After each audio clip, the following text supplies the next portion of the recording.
Hi, on the podcast. This is episode 119 of Currency. This is This is another attempt at episode 119. What I did was I moved ahead in my career mode, and now I'm just playing on the Players Championship course, the TPC Sawgrass course, and I'm going to do that. I'm going to play this first round for this episode, and then I'm going to play the second round of the tournament. As long as I make the cut, I guess. I'll do the second round of the tournament in my second episode, but and my headset is on. Um so let's just dive right into it. I'll try to do the entire first round in this episode. I might only have, I believe I'm just going to do three more episodes. One for the first round of the players, and I'm doing the players because it's really the only tournament on this career mode that is like worthwhile in real life, because the Players Championship is the fifth biggest tournament in real golf. The four biggest ones are the four majors, and they don't give me access to play those on this video game because they don't have the licensing for it or something like that. Um, but I had an episode that I put up earlier. It was titled Scary, and then I got rid of it, and then I edited it, and then I put it back up again. And then I got rid of it for good because I decided I couldn't live with myself for putting it up. Nobody asked me to take it down or anything. I just didn't really like it because it was kind of bullshit. It turned out kind of thematic, but if you're talking about something like Scary, what I determined was that, I mean, it just, it's not it's not good for like a podcast episode. It's not really positive. Like, nobody's really gonna like it is kind of what I determined. But also, I don't think I actually have any authority over the idea of Scary, because in real life I'm not very scary, and I it's just that in retrospect it seemed like a good idea as I was recording it. In case you This is in case you heard it. But then I realized in putting it up that I couldn't possibly have that be up because it was too critical of Christianity and too critical of myself. Like, I was criticizing myself. And I do unfortunately get into the territory of criticizing myself too much on this podcast, and that's partially why I have to end it and then switch up the format, do something else. I need to do something that's less self-critical in the future, but the gist of the episode was like, Christians are critical because they ultimately make fun of Jesus for dying on the cross because they focus on the cross too much. And I was like, that idea is so good that, I mean, whatever, you guys don't really care about the goings on of it. I'll just talk about, it's just better if I make a random episode where I wasn't planning what I was going to say beforehand. But as I get towards the end of the podcast, I'm like forcing things. And in case you heard that last episode, it was pretty embellished. It turned out thematic, and that's what happens when I make an episode that I don't in real life have very much authority over. Like, I can try to put it together that I'm scary or something just because people have told me that. But I think in real life it's not true because, like, it's embellished. I'm just going off of like, I get in the territory of, I might describe myself as scary because people have told me that in real life, but it's really just information I'm getting from people that don't know me very well, that it's like, on the surface it might look that way, or up front when you don't know me that well, it might appear as scary. And then interestingly enough, I'm like linked to institutions, like I'm a government worker, and that's scary to people because they're like, oh, government workers are secretive. You don't know what's going on behind the scenes, allegedly. And it's like, Christians are a little bit like that, but that idea that Christians are mysterious, or that like factories are mysterious, is encapsulated in a movie called Halloween 3. And whatever is described in Halloween 3 is sort of what I was describing in the episode. Um, the idea that there's like um, improbable things. Like Halloween 3 is an improbable, scary movie because it's an installment in the Halloween series that doesn't have Michael Myers.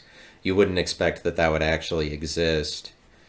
Um, I mean, I just got to be more positive rather than say negative things, but I also took it down because it's like I'm trying to act like I'm scary in real life, but then I'm like kind of embellishing all of these things. Like I was trying to paint stupidity as a positive, and it's weird because I'll do that sometimes but I guess it's kind of just for the sake of this podcast where I'm trying to have an outstanding take where it's like I might say things like saying that you're a joke is actually a positive, but the world just doesn't see it that way. Or like saying that you're scary, like I was saying, people call me scary, and now I'm saying it publicly or something. Like now I'm trying to sell that in real life. Like I'm scary and I'm proud of it, but it's like in real life, nobody is actually proud of being scary, but I'm like just presenting this unlikely opinion. And a lot of my takes are like that, where they are unlikely and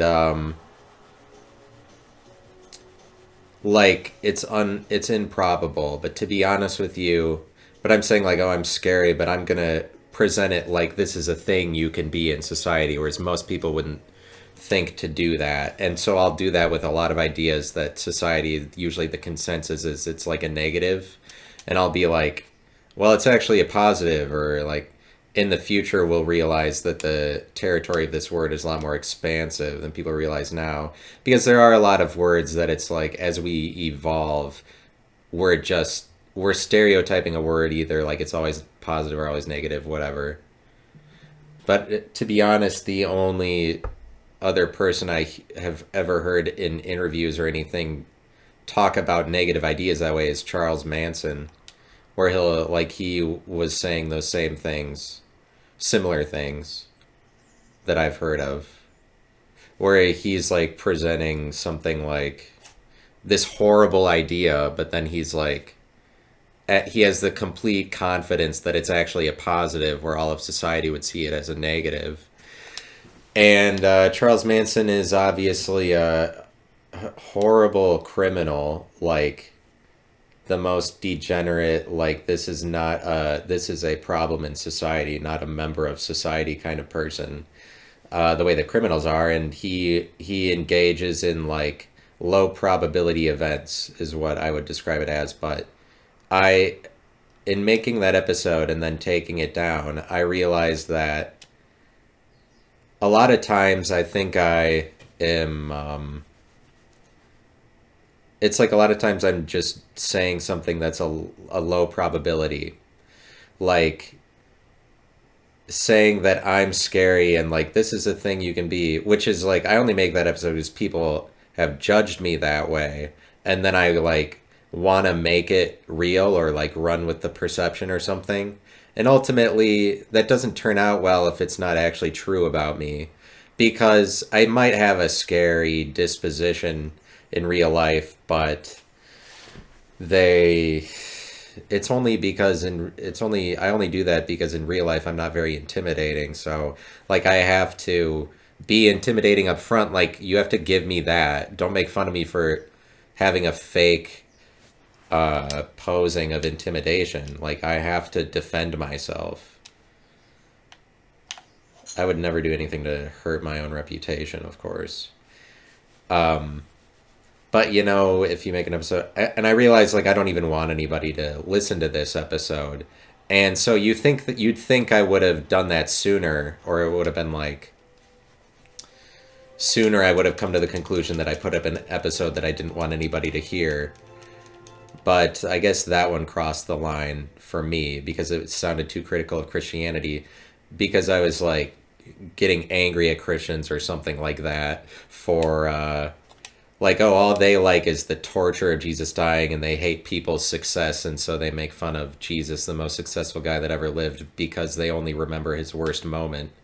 Because it is kind of funny that they, like, the one thing that Jesus did wrong is, like, that's what gets all the focus in the Christian church. But I think it's more like, but I totally understand why, like, torture might be enjoyable. Like, it's great to watch people's failure. Like, I would be a major hypocrite if I was going to stand by and be like, oh, people are so awful for having a version of love that's actually kind of hatred. Because it's not like Christians hate it when the crown of thorns was placed on Jesus's head. Like, you couldn't describe it that way, because they sort of just love it, you know? That's why they sing so many songs about it. They, like, love singing about Jesus's blood, and, like, they kind of turn it into a song and dance. But that's, like, rather than the take I had previously, which you may have heard, which I'm hoping nobody heard it, but I know that some people did. Uh, I am saying it's not that bad of a thing, whatever, to fixate on that. Like, that's okay, or whatever. Not that, no, but not that anybody needs to hear it from me. But like, the crown of thorns, like, they like the crown of thorns. I'm losing my thoughts. Where are they going? I need to focus on this round I'm playing so I can win this tournament. I want to be the players' champion, of course. But it's great to watch miserable failures like the Purdue Boilermakers. I had one or two brackets that had Purdue in the finals, but not winning. Thank God. It's like if I had Purdue winning in my bracket pools, that would have been as embarrassing as, like, be being part of the Purdue experience, whatever that means. It's a major train wreck, is what it is. The Purdue Boilermakers. We just gotta talk about that for a minute. But let me just say, like, Christianity. My experience with the church actually is that Christians in the church usually get the joke. They're usually, like, sarcastic about it, and they can take a joke about the Christian church and whatever's happening in there. They think it's funny. And it's the same with what's happening inside the government. Uh, People who work for the government on the inside, like my coworkers, are all good people, and they get the joke. They think that this is a silly place to work. They think the government is funny, and we make jokes about it all the time. I feel like the Christian church also works that way, and so for me to make an episode where I'm like, totally like, I hate it. It's just maybe negative energy that people have given to me by judging me as scary, and then, like, I'm trying to make it work, or, like, I'm exploring if that is true about myself, and as it turns out, it isn't. But since we're nearing the end of this podcast, I have the liberty of taking it down, so I will. It's just there's some episodes I make that are mistakes because I get misguided, and think that I'm think that it's supposed to be something, because I'm just exploring a lot of possibilities, but I'm very open-minded, and I engage with a lot of probabilities, including a lot of low probability outcomes that most people wouldn't engage with. They're kind of like spirits, because they don't really exist like probabilities are. And I'm more open-minded and maybe a little sensitive to whatever things that I would be thinking. I would allow them to be spoken, maybe. I don't know. But, like, I talk to. It's kind of like talking to spirits or whatever. I think that the spiritual realm is real. And, like, there's just. Most people wouldn't engage with low probabilities, but I explore a lot of possibilities. And so then I end up exploring, like, what if I am a scary person, in order to realize that I'm not. And it's the same with, like, what if it's positive to say this thing, like, really negative about yourself. It's just most people wouldn't have the time of day to explore these probabilities. I do. It's kind of like being able to communicate with evil spirits or lots of spirits, because, like, negative spirits, w- me making that episode, that's sort of like I've been overcome by an evil spirit or of some kind that's telling me to say those things because scary is an evil idea, and I'm trying to put together this collection of evil thoughts and whatever. And the only way that that happens is because I am engaging with like the idea of scariness and like, what if I make this real or whatever? And the probability of you finding somebody like me who's trying to make their content around negative things and actually present it like, oh, this is a reality or whatever. Like people should be proud of being scary or something ridiculous sounding like that because oh because the majority of people in the world would come to the conclusion about scariness that it's scary rather than that that's something you're going to like share or about yourself to other people or sell yourself with. A high percentage of people would come to the conclusion that they're not going to deal with scariness, but like I engage with low probabilities. It's just like a low probability you're going to come across somebody that is that has come to this conclusion about scariness or about like being a joke or like I'm going to present a joke like this is part of my content. It's not a negative to say you're a joke or something. It's just a low probability I can come to that conclusion, but the it's a low probability because negative spirits, like negative things, are low probability events because um, whatever is causing people to do negative things are usually like low probability. Like the people who murder other people or the people that steal, you could say they're overcome by evil spirits or something, but or something like that. But it's like it's a lot lower probability you're going to come across somebody who's actually going to murder you versus like all the people in your life that aren't murdering somebody. And um it's just that breaking the law is for people engaging in low probability events, and like that's it's a lot more likely that people are going to be within the rules because that's more certain, that's more familiar. People that are outside of the rules are engaging in lower and lower probabilities to the point that, but it's just like society wants to spit those people out. If they see somebody who's doing too many weird things, too many unexplainable things, um, or they murder somebody and we're like, we have no idea where that intention comes from, so you're gonna have to go to prison. Like all of the people in prison are the people who are doing low probability things where it's like most people in society aren't stealing, and so you're special in this way, and the place for you is prison. But like people in prison are always doing um they're doing like low they're doing improbable things. But I'm saying to you how I am like that. Like once I thought of the word improbable, I realized like, wow, that really describes a lot of the things I'm doing in life. Is like a lot of these takes I have on this podcast, these like one-off things where it's like an opinion about something that just most people wouldn't have, but it's still valid. A lot of them are low probability, like because it is unlikely that you would find somebody like me who has this opinion. Like the percentage is very low for that kind of person that has that opinion, and then it gets lower and lower the more improbable takes I have. Like this whole podcast, the collection of opinions I'd have where it's like that's not the probable one. Like having an opinion about the Ohio train derailment where I just take the other side of it, where I'm like, everybody who's making this a story is a bullshitter and it's a non-issue or whatever. And part of the reason I say that is because they're like, first of all, show me evidence of 5 people that have a mutation from this thing, or are we just like we all think this is the movie Aaron Brockovich, where but like don't make it Aaron Brockovich because this isn't a city that's down river from a power plant or whatever, from an asbestos plant. this is just a city that had a one-time event where a finite amount of chemicals got burned.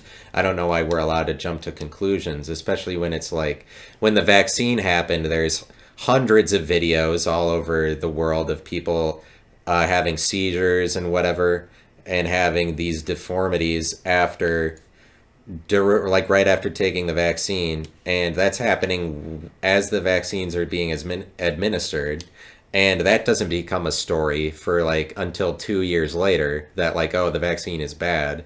But this Ohio thing, like the toxicity of it becomes a story overnight, and I don't really understand how that happens, or like how does that pop so quickly when there isn't any evidence that anybody has a mutation. There's not even a video of it's just like hearsay that, oh, this must be a horrible event, and it's mostly just a story from all of these TikTokers that live on the coasts, like that already hate the Midwest anyway. Like a TikToker that's making a story about the Ohio train derailment that lives in Los Angeles doesn't have any sympathy for the Rust Belt. They're just making a story to raise hype or whatever. They would probably put it down and call it flyover territory in their spare time. Like it's not like this train derailment happens and all of these TikTokers that live in Los Angeles that are making these stories about it care about the Rust Belt. They're just trying to whatever. But for some reason that's a story because it has the right collection of like buzzwords or whatever. Even though it just seems like a lot of hysteria to me. But as far as train wrecks are concerned, I saw a tweet yesterday that was like, so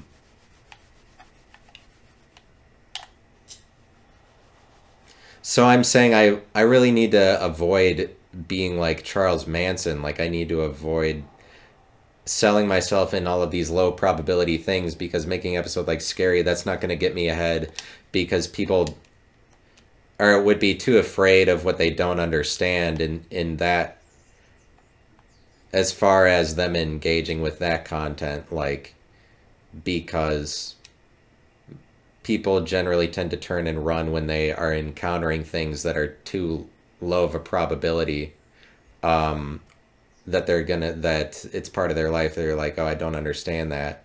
But like I will look at a lot of possibilities, and because of that, I'm willing to go to the length of saying, is Scary a positive thing, or is it a positive thing to like really think about the extent of what the movie Halloween 3 means. And I would say that if you heard the episode, it has a lot to do with whatever idea is communicated in the movie Halloween 3. And I do have the poster on my wall, and I think it is a possibility to consider that having the poster on your wall brings a certain energy that might influence you to talk about the things on the poster, or whatever. It's kind of like a spirit that's around that might influence you, like a poster. Like everything has sort of spirit about it. But like I will keep it in check. I'm aware enough to take down an episode like that, but I put it up because I'm just exploring possibilities and trying to figure out what is true about my situation or whatever. And honestly, it has crossed my mind whether or not I'm the Antichrist, and that's perfectly fine. That's normal. I didn't need to present it like it was normal or whatever. I was trying to present it like it was a joke, because it is a joke, but it's not my fault that there's no mental illness that's been developed for when that happens. Like nobody's normalizing this. So when that happens, it's called anti-disestablishmentarianism, because we already have that word and nobody actually places any sort of meaning for the word. Nobody knows what that word means, but they know the word.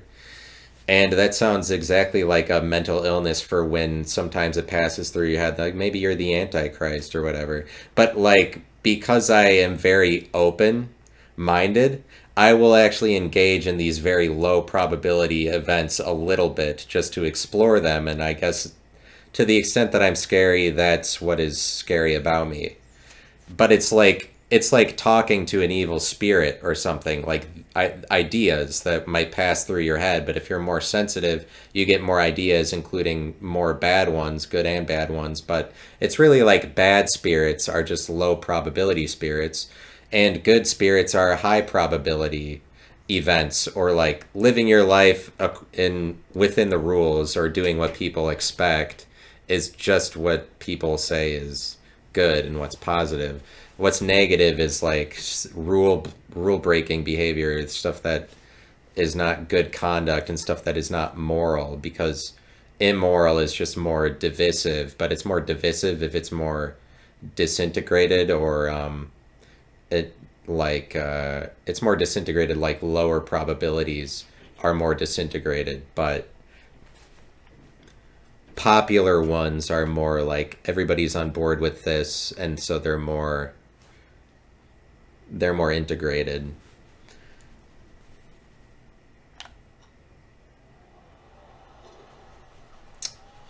So I just have anti-disestablishmentarianism is the problem. That's the mental illness for when sometimes you think that you're really evil. But I'm not saying like the antichrist necessarily. I'm just saying like Hitler or something. Because Hitler, it's just such a low probability that anybody would ever come to be Hitler. It's like, but he's just a low probability events are surrounding him kind of guy, because he has one testicle and whatever. But somebody like him does what he does just because he's like, I mean, there has to be a certain amount of real injustice, and the truth of the matter is that Germany got totally fucked after World War One, and Hitler is like, the world can't screw us over like this, and like we have a say, and we're Germany, so we're naturally militaristic people, so why the fuck wouldn't we go to war? Let's do it. Like, we will do this thing. I'm so crazy as to go there. It's low probability that anybody would actually wage national war, let alone world war, or like actually do that, because there's thinking about it. But then some people are like, fuck it, I will do horrendous things, because it's not like, because they got a raw deal in life, and so then they're like, evil will happen. Um, so it's like I make an episode like that, and I'm infringing on, like, am I writing a Mein Kampf for Christians over here or something? Like, am I, because whatever the Antichrist is, I would like to have more awareness and dialogue for the Antichrist, because it's really, people are afraid of it.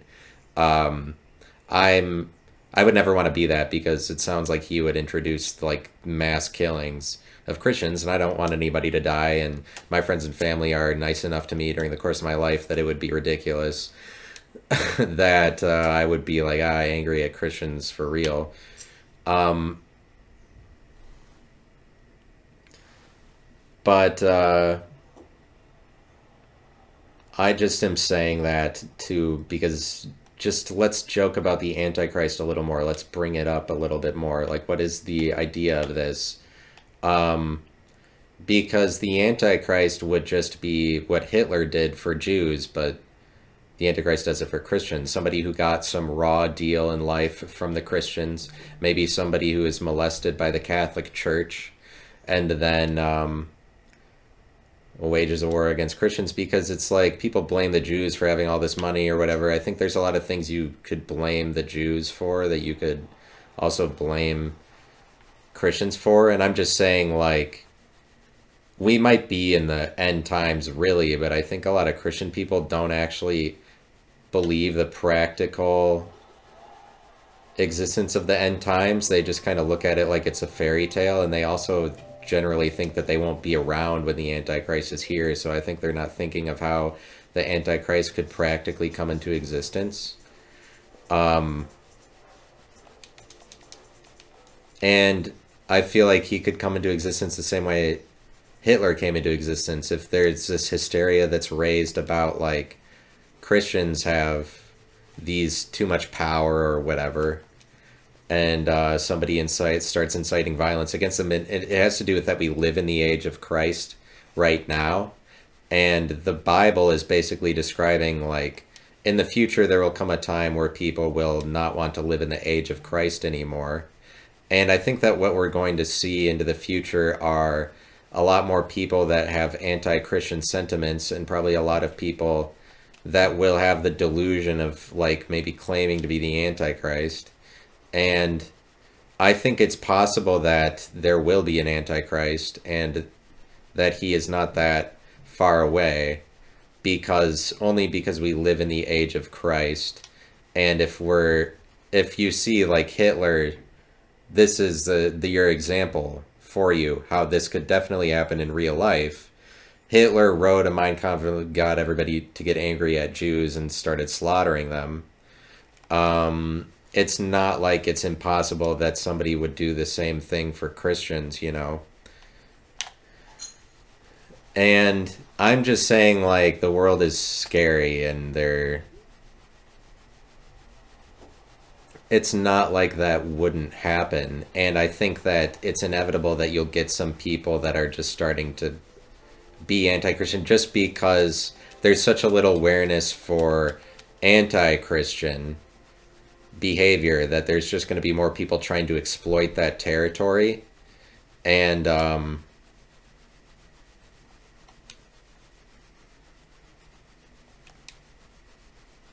I'm saying watch out for the Antichrist cometh. I'm the anti-John the Baptist. Like, the age of the Antichrist is upon us. But I am dark like that. Maybe I gotta explore the possibility of maybe I'm the anti-John the Baptist. I mean, I just don't know what my place in life is, and I'm, like, narcissistic or whatever. But,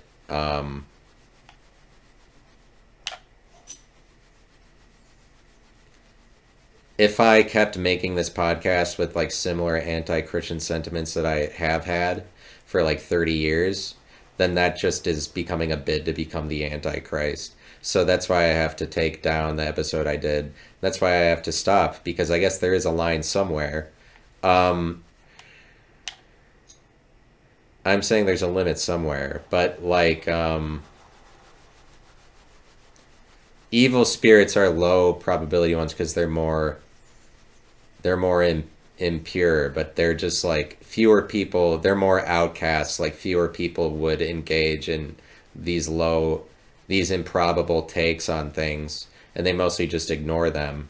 But, like, I'm open to exploring them. But I mean, I guess I just gotta be more positive in life. Made that putt.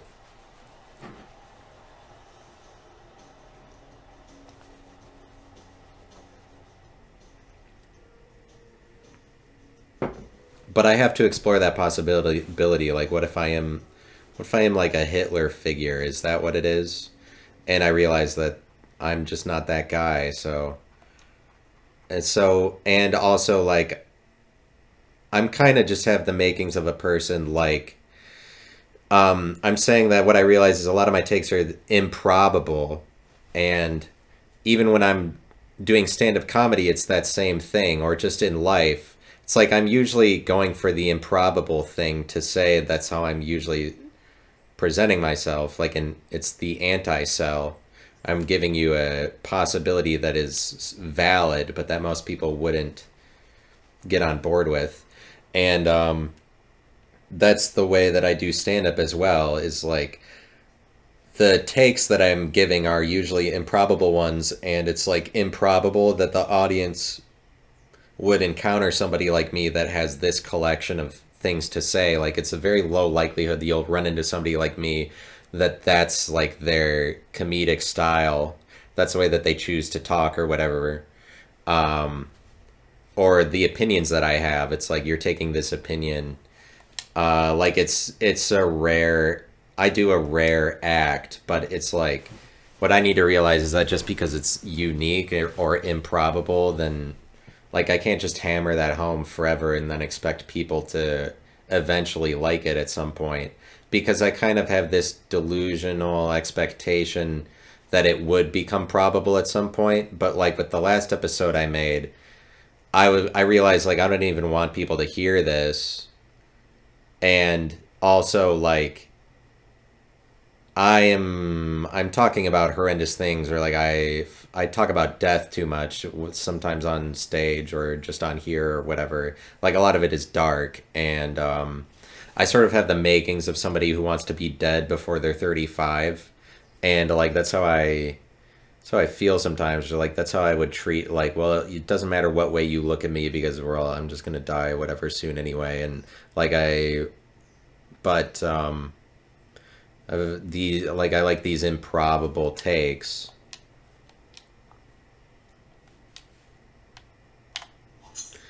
I'm saying that's what you're getting into if everything you do is improbable. Like at some point, the surrounding world has to ask, like, why is there's something, it's too unexplainable, or like I'm too consistently improbable. But what I'm saying is, if my example in life, like these whatever horrible things I say, which not all of them are horrible, I'm just like for some reason really critical of myself.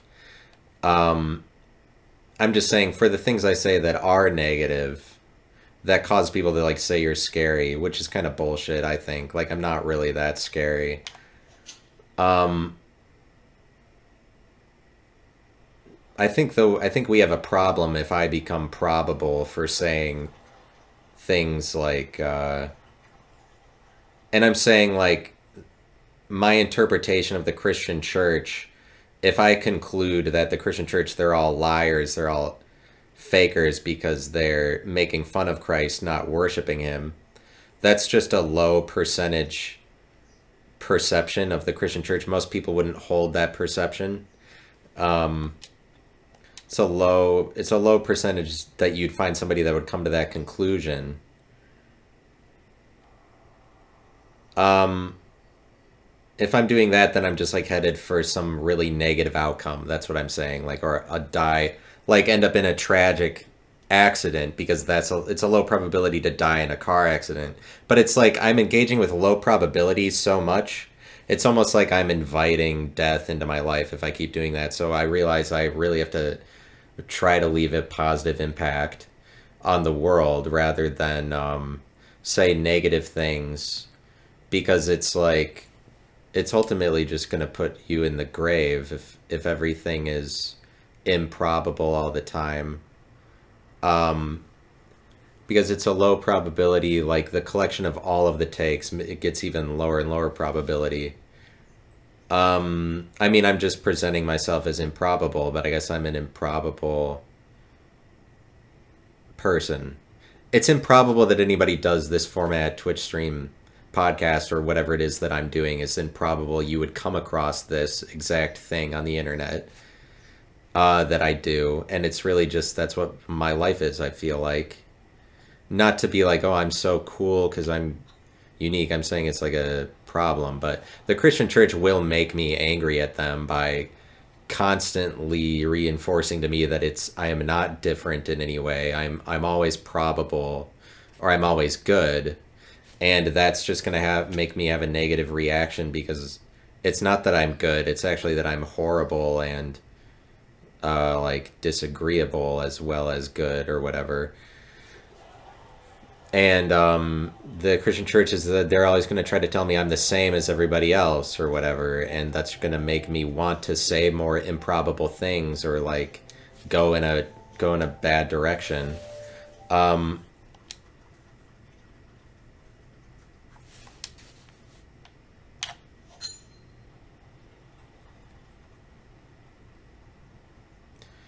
But you can't be all the way good. It's actually just you got to do a mix of both of them. You got to do a mix of probable and improbable things. You have to be a mix of good and evil in order to be relevant, in order to be current. You look at the example of somebody like Big Cat and the way that he is presenting himself in 2023, and he is being too positive. This is an example of somebody who you'd think positivity all the time would be good, but it doesn't pay off if that's what you always are, and somebody can define you that way. I guess then that's kind of getting into like Kevin Hart, The Rock, John Cena territory, where their attitude is like always be positive, always just appear somewhere positively. Like Kevin Hart is always smiling, always happy attitude and whatever. Like he appeared in a commercial, and commercials only exist to rain positivity onto the world about the specific product. Like a very positive world surrounding Cheetos or whatever. Like Cheetos, like commercials have to be positive because they're selling you a perfection environment about like Cheetos is they are our overlords if it's a Cheetos commercial, but they're like everybody in the commercial will be very positive about Cheetos or whatever. Like you become an advertisement if you're all positive, and that's like the danger of positivity, because you have to be negative and positive in order to be relevant, because relevant is just relevant, and levant is just like rising, the same as leaven in bread or whatever. Like levant is a verb meaning to rise, but re-rising, relevance, it infers you have to be going down in order to go back up again. Like rising again, you have to go down in order to rise again. You have to engage with the negative in order to continue the cycle. A cycle will always have both positive and negative. The year-long cycle has both summer and winter, whatever. A day has day and night. Cycles always have both positive and negative. What you want to do is continue the cycle, make the cycle keep going. And in order to do that, you have to engage in both the negative and the positive, probably as equally as possible. But like Big Cat is always just tweeting positive things or whatever, like very obviously positive, because he must have gotten it into his head that more positivity means more ratings. And because it generally does, or like he's seen the rewards of more positivity always gets you better ratings. But at some point you just become a commercial. But I think it's more like Big Cat is just trying to do whatever Dave Portnoy is doing. Everybody at Barstool is just trying to follow Dave Portnoy's example because he's the most transcendent figure. He's the most relevant figure, but you might get it in your head that what Dave Portnoy does is that he's positive all the time. That's his success. That's what makes him successful. That's what will make me successful. I mean, it's easy to do this with any figure that you look at that's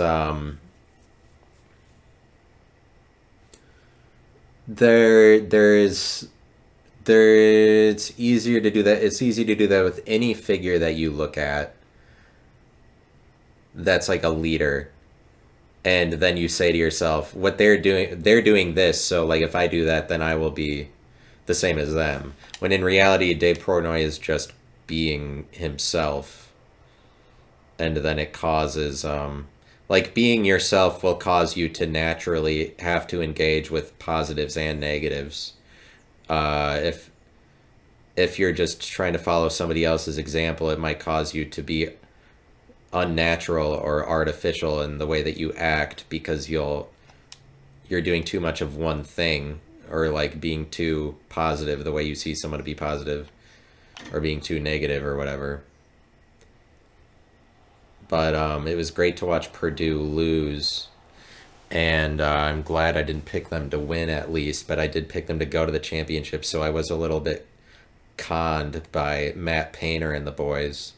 But it was awesome to watch them get destroyed, and that's the biggest train wreck that sports really has ever seen, I think, because probably the most pathetic loss in all of college basketball before this, I would say, was when Purdue lost to St. Peter's last year. I had forgotten about that. I know that you'd immediately jump to the Virginia lost to University of Maryland, Baltimore County as the first 16 seed beating a 1.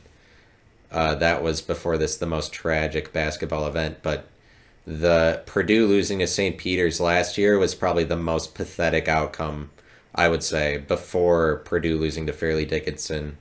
Purdue has the two most pathetic outcomes in college basketball. They happened in back-to-back years, because last year Purdue is a 3 seed, St. Peter's was a 15, and Purdue just has to beat a 15 seed for basically a free ride to the Elite Eight, and they can't do it. That's about as pathetic as it gets. And for some reason, I was so stupid that I forgot about this St. Peter's loss that happened just a year ago, and the same thing repeated itself. They weren't playing a good team. Fairleigh Dickinson sucks, but Fairleigh Dickinson put their dick in them and made them pregnant, I guess. Basically, and so then they got screwed. But Matt Painter just was dressed like somebody's grandma, and just what that how badly that reflects on Matt Painter, and he just looked angry the entire time, like somebody who's totally lost control. Purdue was completely unmotivated. It was like it was the worst example of sportsmanship basically that I've ever seen. It's like so pathetic to lose to Fairleigh Dickinson. And it's like you can't come back from that. And if you're a Purdue fan, you're just embarrassed that you even root for them. Like I would just be hiding myself from the rest of the world if I had ever worn Purdue swag before. That I would then have to continue in the world as a Purdue fan. That would just be difficult at this point because when Virginia lost as a 16 seed, it was just kind of like people felt like it was a fluke.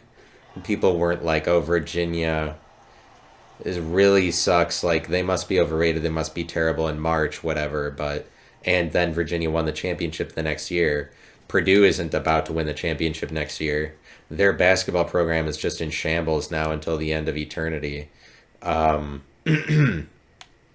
it's really like you really have to wait another 30 years until everybody forgets about this. Like, hope this could sink their program for 20 years because it'll take at least 20 years for people to get over this pathetic series of events.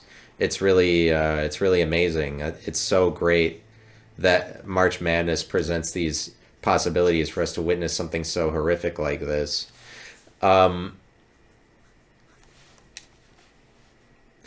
But really, somebody like me, hopefully it doesn't become popular. Hopefully it doesn't become probable. My improbable takes, my collection of whatever things I say, because those things are horrific. And then if they became popular, then we'd be living in a terrible world. Like that would be a bad thing for the world if I became famous, probably. Now that I think about it, and I can put that in those terms now that I did whatever. I put that episode up and I realized how stupid it was, how delusional some of it was. And it's ignorant for me to complain about the positives and the benefits I've received from the life that I've lived. And it's ignorant. And it's in the same episode I was presenting stupidity like it's a positive, or it's like I'm actually stupid and not smart. And the whole thing is like to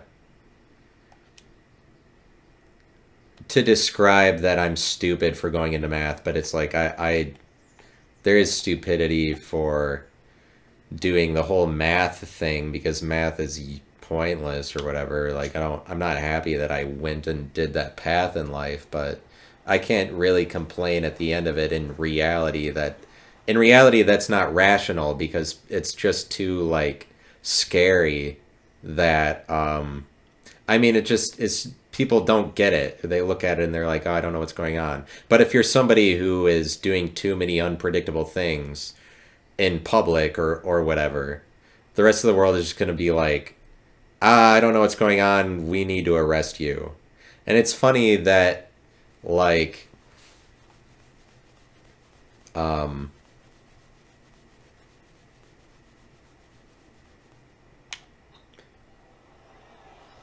but it's like engaging with evil spirits,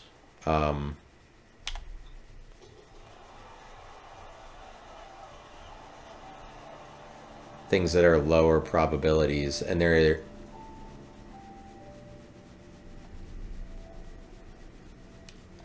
evil like that. Like prison is full of people that involve themselves in tragic situations, or like there's a low probability, and like low probability is a lot of times where all of the horror is stemming from.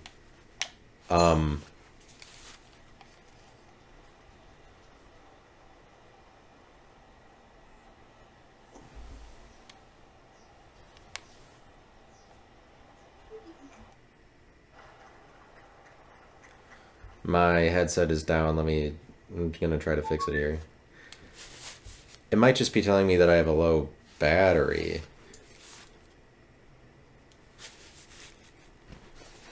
It might just be telling me that my battery is low, which is stupid because it said I had half the battery left when this started. So, I mean, how does the battery drain that quickly? But, so I gotta end this podcast because it's just kind of like evil. It's too evil at some point, and I guess I'm not willing to be that evil. Like I can't really be around my family and friends after totally lambasting the church for whatever, because in reality I totally get why it's fun. It's just more fun to the cross is a lot more fun about Jesus than like the stone rolling away, and that's why Christians focus on it more. Like a passion play is all about him dying on the cross, because him being alive just isn't as much fun, really. But I totally get how the failure is more interesting, that people would want to do that part of it. I think my headset is still on, but it's just saying that it's about to die. Either way, I still have the audio I want from the podcast episode.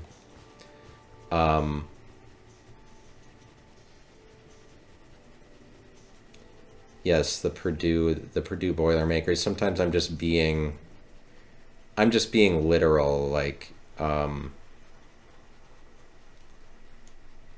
literal literalness. Like I try to make that episode thematic, and thematic doesn't really have a place in the world anymore. It's fast becoming obsolete, like something that's thematic, because you have to get to the root of what you're saying faster so that people know what you're talking about. Or like the more that things are thematic is the more that people are like not willing to engage in it because it's too encrypting. Like if something's thematic and artsy and you don't know what the artist is saying, people are liking that less and less nowadays, because you just have to get to the root of what you're saying. Even shit that's well written, like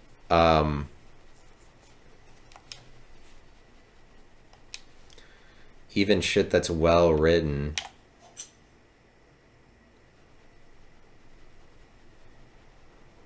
is crap nowadays. Like what the whole Seth Meyers vibe, or like BJ Novak or Mindy Kaling, that they're good writers, and like whatever that is just fast becoming not having a place in the world today, because people don't care about something that's well written. You can't just go up and be like, expect people to respect you for having good material anymore. It's all about a performance more and more so, and like delivering all the time, being entertaining moment by moment. The more that you're encrypting, or the more that you're using a bunch of words to skirt around what you're trying to say, is the more that things become like thematic or embellished, and that's just less and less popular. Like it's popular to be more forthright or be more out in the open when you're outside of the rules, and it's also harder to put into terms like things that the rest of society doesn't accept already, things that are more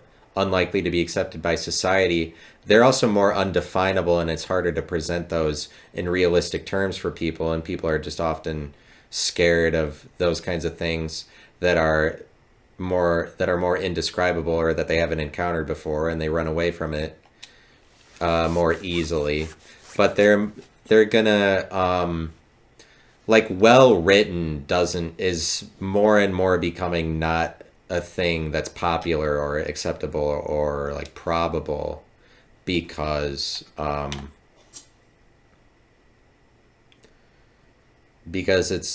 it's just the performance. Like having a script, having stuff that's written beforehand, it's just it doesn't have a place in the world anymore, because everybody, when they make everybody who's making content they're fighting with everybody else to tell you up front what they're about. They have to say it like really fast and really concise. They have to define themselves faster.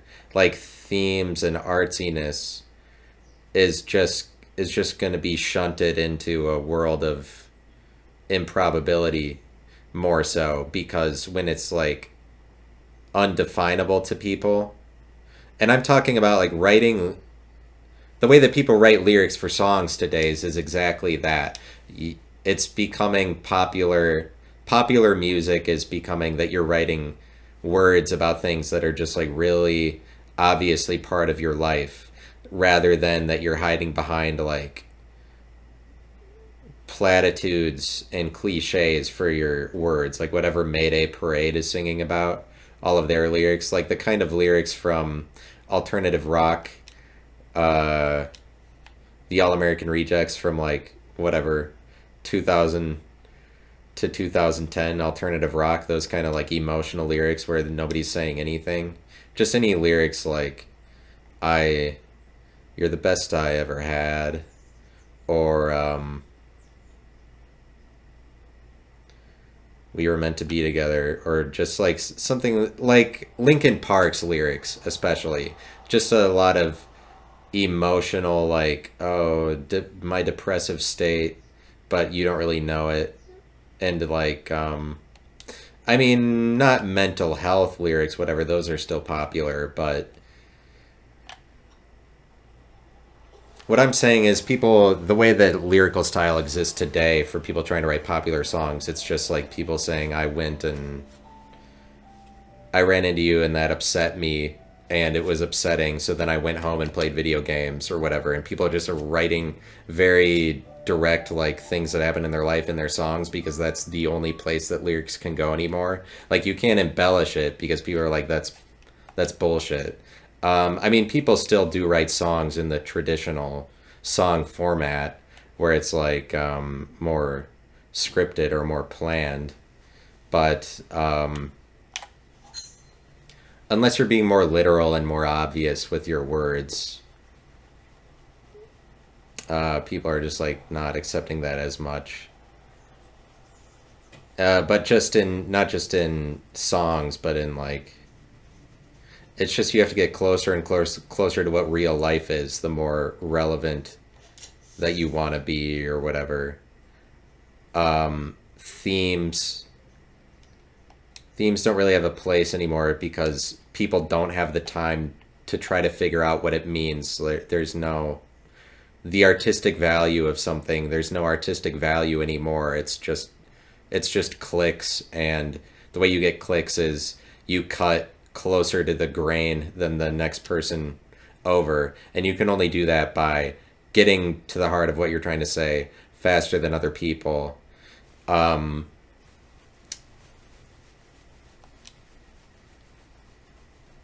the more thematic it is, the more fluff that it is, but it's like literal. There's just some revolution that happened um like 10 years ago, where people started saying the word literally, but to describe everything, including things that didn't actually happen. They started using literally sarcastically, but it's really like literally is a um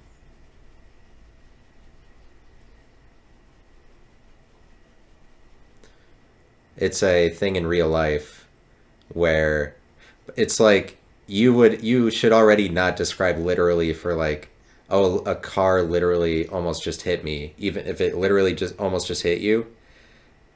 I don't even know you should use literally for that, because literally should describe like words in books or something, or just words, not an action that happens. But then people went further than that, obviously, or people went further than that, and they still are today. Just saying literally to describe things that didn't even happen, like I've literally been running around all day when all that you did was go to the grocery store and go to the gas station or whatever, like embellishing your situation using the word literal. But the reason that people can use that way so much is because literally is the same thing as literarily, And so literal is this transcendent word that kind of gives you power over your own narratives, um, where you're inserting yourself into the situation, your character. Um, wow, I've parred every single hole. That's a miracle. Um, there goes my headset, but I'm just gonna leave it on. I'm on my head until this is over. How did I par every hole without thinking about it? It's very strange. I guess it's just because of how probable I am in real life. It is improbable to be that obvious. It's improbable to get that many pars. I really have to keep that going on theme. I mean, I just told you the pitfalls of being thematic, but let me try to undo that. Um, literarily, like people are making themselves a character in their own story when they use literally, like they're using the opportunity of the word literally to say like I'm a literary figure in the story I'm describing to you, because as they say something sarcastic like I literally just got shot out of a cannon, when they are just saying that they woke up and walked out of their bed, or something dumb like that. They're they're commanding to anybody that hears them that they are a character, that's like they're saying that, like, literarily speaking or figuratively, that is what happened to me. So they're trying to embellish their own character or make themselves more interesting, which is totally cool. But it's like literal is supposed to mean something that literally happens directly according to the definition of the word. But it's not like that at all, because it's like literature is literature, or it's the creations of literate people. And so it's like you might first say that literate, like, what's a piece of literature? Is like this episode, I think I make a podcast episode that's a piece of literature in this same vein as, like, well, literally means according to words in books or according to the word, but yet people use it to mean sarcastically, then they use it to describe actions that they took in real life. It's the same, like the word literature, I think you have to say describes even a video that somebody makes. Like, this is a piece of literature. A movie is a piece of literature just because of how expansive literature is, or it means to be, like, literary things are happening no matter what. But it's like the literal is just a word that bridges the gap between but words on pages and words in books, and then what happens in real life. Like, literal bridges the gap and also applies to both of them. But it's like it's a word that helps us all describe how so much of our lives are dictated by books that people are influenced by and shit like that. Like, words on pages are becoming people's lives. And I think it's very much the same with movies, that the way the characters act in movies, this gives a lot of people an example of, like, the way that families are supposed to act, like in TV shows and movies or whatever. And I think that people do a lot of monkey see monkey do for storylines that they see in movies, and they temporarily and partially play out storylines that they've seen in movies a lot. Like, that influences us. And it's just like literal is a word that makes us, this is like a big enough point that I'm not going to really be able to uh, make good on the profoundness of it before I finish the episode, because I'll probably cut it short or whatever. But um, it's just so profound. It's just so profound. But the whole thing is, like, I have to take down an episode called Scary, because it's not scary. Like a podcast episode. And I'm saying, like, ooh, scary. Look what I have to say. I'm scary. It's a 60-minute monologue. There's nothing scary about that, you idiot. It's just like, I'm surprised I haven't taken on more episodes in the past. It's not scary. A 60-minute monologue that people can listen to or not. Oh, how terrifying. No, not that. Yet another par. How improbable. But like literal literary, it's like being lit. It's the way that light makes darkness light, but then the darkness turns light into darkness or whatever. Like any one room, it's not light or dark, even if it's a mix of light. If it's a partially lit room where like then the darkness is kind of in the shadows of the room or whatever.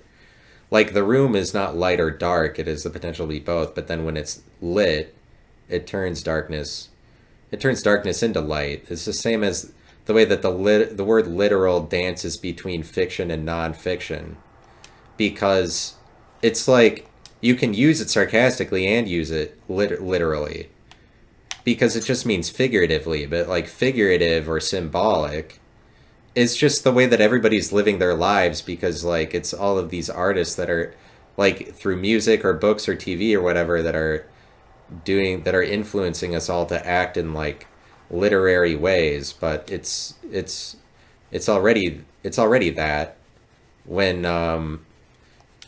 like movies and acting we see is it's like such an important genre to all of us. It's because our lives are already us being a character. But it's mostly I'm just talking about the word literal. I'm not talking about us being a character or whatever. I've talked about that before, but how literature is the works of literate people. But it's any you might say like, oh, this a video you make is not literature because it doesn't have to do with words. But it's like not literature. It doesn't have to do with words. It's just the workings and the artworks of literate people. And so really there should be words involved, but it's like words are involved in everything, including actions and whatever, like the way we're describing our actual lives.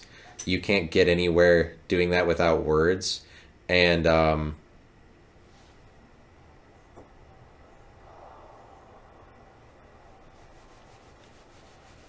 literal, it's like being lit the way that literal dances between fiction and nonfiction, but like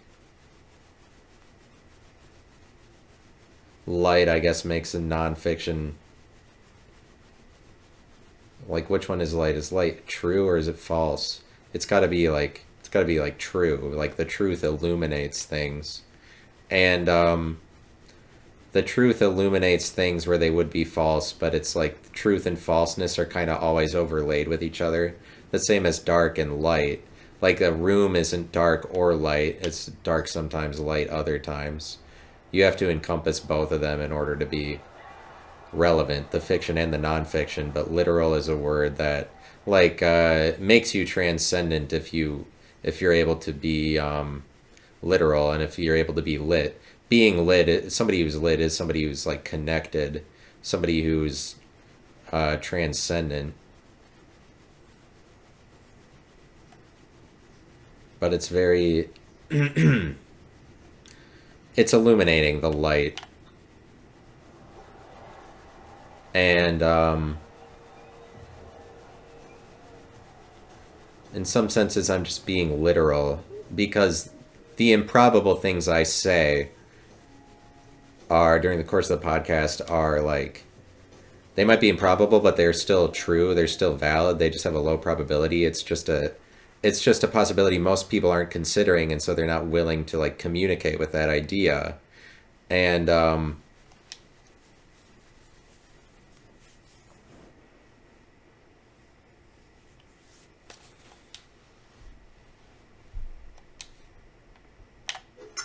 so I like to shed light on improbable outcomes. Make them light, or try to make them non-fictional, try to make them real where most people wouldn't see them to be real. Uh, that doesn't make you popular, but if you say the right ones, then it might make you popular later on or whatever. There's not really a point to what I'm saying. Sometimes I get to the end of the podcast I'm making and I try to force things or whatever. But thanks for listening. I'll keep doing my thing, and then try to be normal and whatever it is. So goodbye.